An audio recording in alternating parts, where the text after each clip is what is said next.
आवाम की जिंदगी में सुख चैन खत्म, एक और बड़ा झटका। IMF का एक और मुतालबा पूरा करते हुए बिजली 7 रुपये 12 पैसे फी यूनिट महंगी करती। बिजली का बुनियादी टैरिफ 48 रुपये 40 पैसे फी यूनिट मुकर्रर। टैक्सेस मिलाकर बुनियादी टैरिफ 65 रुपये फी यूनिट तक पहुँच गया। सार्फिन के लिए निरखों के लिए स्लैब भी जारी। हर स्लैब से 1 यूनिट ऊपर जाने पर नया रेट लागू होगा।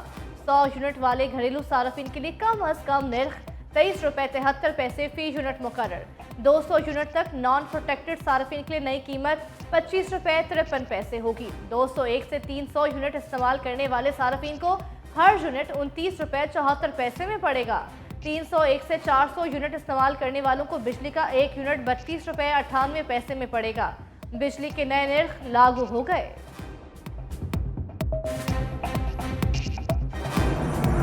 भारी बिलों से सताए शहरी बिजली की कीमतों पर फट पड़े। कहा, बिजली के बिल पहले ही बर्दाश्त से बाहर हो चुके, बच्चों को पालें या फिर बिल भरें, इतना कमाते नहीं जितने बिल आ रहे हैं।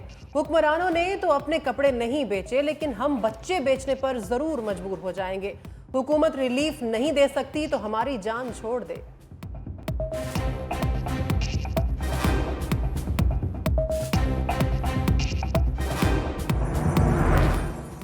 लाहौर हाई कोर्ट और इलेक्शन कमीशन के इंतखाबी ट्राइब्यूनल्स के क़याम के फैसले मुअत्तल। सुप्रीम कोर्ट ने लाहौर हाई कोर्ट के सिंगल रुकनी बेंच का 8 इलेक्शन ट्राइब्यूनल्स के क़याम का फैसला और इलेक्शन कमीशन का 26 अप्रैल का नोटिफिकेशन दोनों मुअत्तल कर दिए।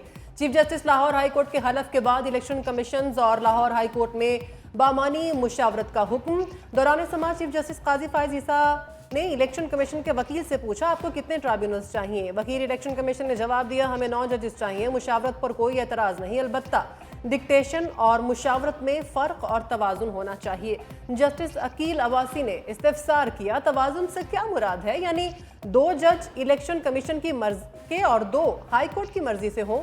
जस्टिस जमाल बंदोखेल ने रिमार्क्स दिए, अगर मैं चीफ जस्टिस होता तो वही करता जो लाहौर हाई कोर्ट ने किया। सुप्रीम कोर्ट ने मजीद समाअत गैर मुअय्यना मुद्दत तक मुलतवी कर दी।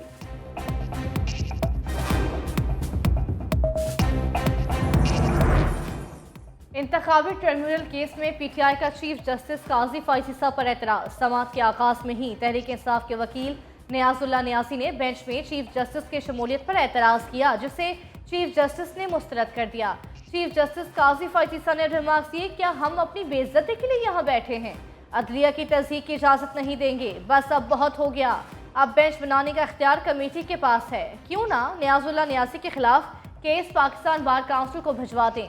वकील नियाजुल्लाह नियासी ने बानी PTI के बारे में इशारतन कहा, जो कैद में है उसका भी एतराज़ है कि इंतखाबी निशान छीना गया। चीफ जस्टिस ने कहा, हमने जेल से वीडियो लिंक की सहूलत दी, एतराज़ उस वक्त भी नहीं उठाया गया। इंट्रा पार्टी इलेक्शन केस में अली जफर ने कोई एतराज़ नहीं उठाया। इदारों को बदनाम करने का सिलसिला बंद होना चाहिए।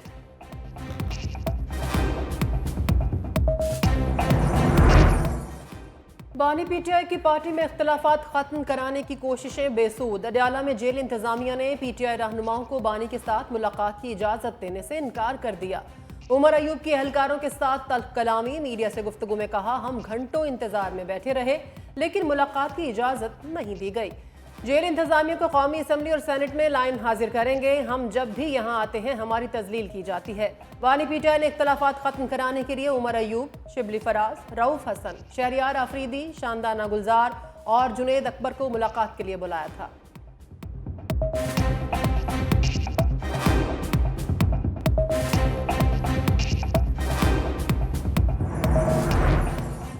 वज़ीर-ए-आज़म शहबाज शरीफ ने SCO समिट प्लस में इस्लामोफोबिया का मामला उठा दिया। फ़लस्तीन में इसराइली जाहिरियत रुकवाने के लिए अक़वाम मुत्तहिदा और आलमी बिरादरी से किरदार अदा करने की भी अपील। कहा, इसराइल ने फ़लस्तीन में जुल्म का बाजार गर्म कर रखा है, गजा में सीज़ फायर कराया जाए। शंघाई ताउन तंजीम की काउंसिल के सरबराही इजलास से खिताब में वज़ीर-ए-आज़म ने कहा, अफगानिस्तान दहशतगर्दी के खिलाफ मौसर इक़दाम करे ताकि उसकी सरजमीन किसी और मुल्क के खिलाफ इस्तेमाल न हो सके। चैलेंजेस से निपटने के लिए तमाम ममालिक को मिलकर चलना होगा। वज़ीर-ए-आज़म की पड़ोसी ममालिक को अमन और तरक्की के लिए मिलकर काम करने की पेशकश। वज़ीर-ए-आज़म की तुर्किया, ताजिकिस्तान और किर्गिस्तान के सदूर से बातचीत में 2 तरफ़ा ताल्लुकात के फ़रोग़ पर गुफ्तगू। अक़वाम मुत्तहिदा के जनरल सेक्रेटरी एंटोनियो गुतेरेस से भी मुलाकात।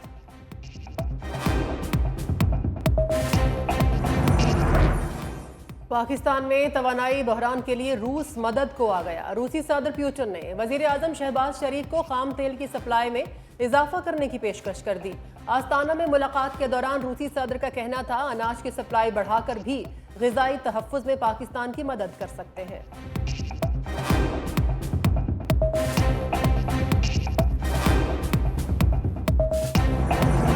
के अंदर आपको याद है 1991 में पहले कोल दरियाफ्त हुआ। शहीद मोहतरमा बेनज़ीर भुट्टो की हुकूमत आई, उन्होंने 2 प्लांट्स 5280 मेगावाट ईच एक हांगकांग के डेवलपर के साथ किए। अगर 93-94 में शुरू होता तो आज पाकिस्तान की किस्मत कुछ और होती। हम एनर्जी में सेल्फ सफिशिएंट होते, बल्कि हमारी इंडस्ट्री बेहतर होती। हम सस्ती बिजली पैदा करके अपनी इंडस्ट्री को बेहतर करते। हमने फिर Sindh Anglo coal mining company बनाई। ब्लॉक 2 के अंदर माइनिंग शुरू की, कोयले के ऊपर खड़े हुए थे, और उसके बाद वो थर ने पाकिस्तान की किस्मत बदलनी शुरू की। थर पूरे पाकिस्तान की किस्मत बदलेगा। थर कोल मंसूबा 1993 में शुरू हो जाता तो पाकिस्तान आज तवानाई में खुद कफील होता, मुल्क की किस्मत बदल चुकी होती। वजीर आला सिंध सैयद मुराद अली शाह का विजन सिंध प्रोग्राम की तकरीब से खिताब कहा।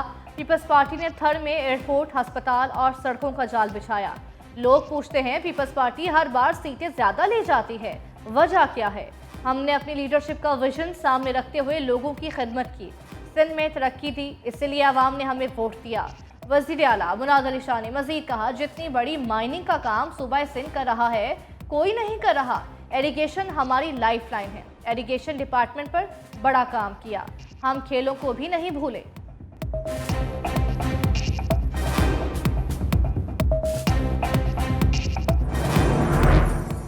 हुकूमत का स्टील मिल्स को स्क्रैप में बेचने का फैसला। सेनेट की कायमा कमेटी को बताया गया कि स्टील मिल्स के असासों की मालियत 861 अरब रुपए है। इदारे की जमीन की मालियत 622 अरब रुपए है, जो सिंध हुकूमत को दी जा रही है। मार्केट में स्टील मिल्स का कोई खरीदार मौजूद नहीं। मिल 2011 से बंद पड़ी है। 2008 में इदारे की जरूरत 7,000 मुलाजमीन की थी, जबकि 20,000 मुलाजमीन काम कर रहे थे। 2010 में मजीद 4,500 मुलाजमीन को रेगुलर कर दिया गया।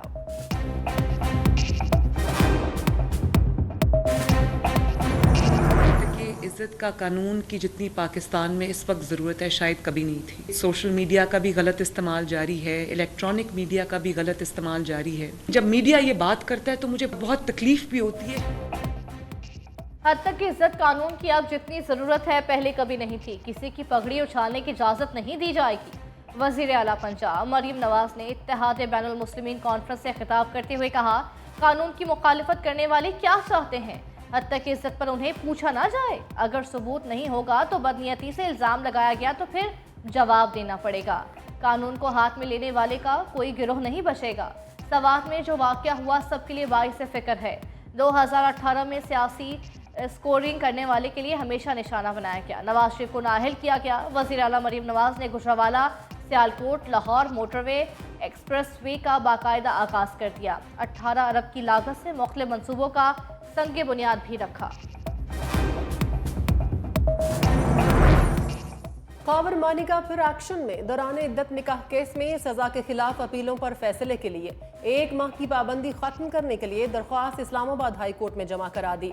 मौक़िफ़ इख्तियार किया गया। बज़ाहिर इस्लामाबाद हाई कोर्ट के 1 माह में फैसला देने के अहकामात से सेशन अदालत दबाव में लग रही है।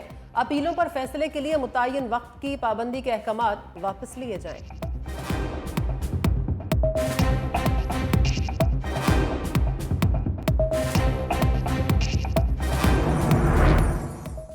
आटे के नरखों में अदाद-ओ-शुमार की गलत रिपोर्टिंग पर action. Deputy director Rawalpindi, Gujranwala और मुल्तान के खिलाफ कार्रवाई का आगाज। सेक्रेटरी फूड पंजाब ने डेप्यूटी डायरेक्टर लाहौर को मुअत्तल कर दिया। Deputy director Sargodha, deputy director Lahore तैनात। डेप्यूटी डायरेक्टर गुजरात का भी तबादला। दूसरी जानिब वसना बुखारी का कहना है कि फराइज में गफलत बरतने वाले अफसरों को मुआफ़ी नहीं मिलेगी। वज़ीर आला महकमों की कड़ी निगरानी कर रही हैं।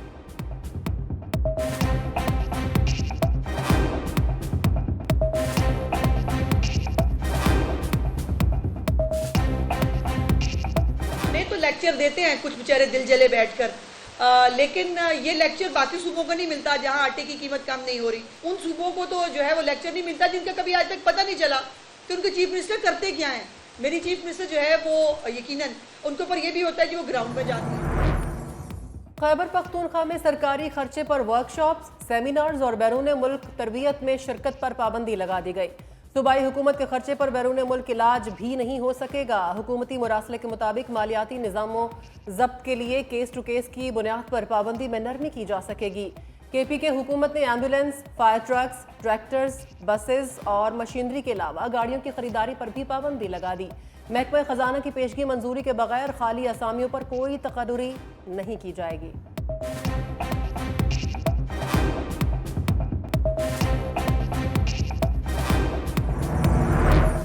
PTI को इस्लामाबाद में जलसे की इजाज़त मिल गई। दरख्वास्त देने वाले PTI रहनुमा आमिर मुगल गिरफ्तार। DC ऑफिस के बाहर गिरफ्तारी की फुटेज भी सामने आ गई। आमिर मुगल की दरख्वास्त पर इस्लामाबाद इंतजामिया ने 6 जुलाई को जलसे की इजाज़त दी थी। दूसरी जानिब इस्लामाबाद हाई कोर्ट ने NOC जारी होने पर आमिर मुगल की दरख्वास्त निपटा दी।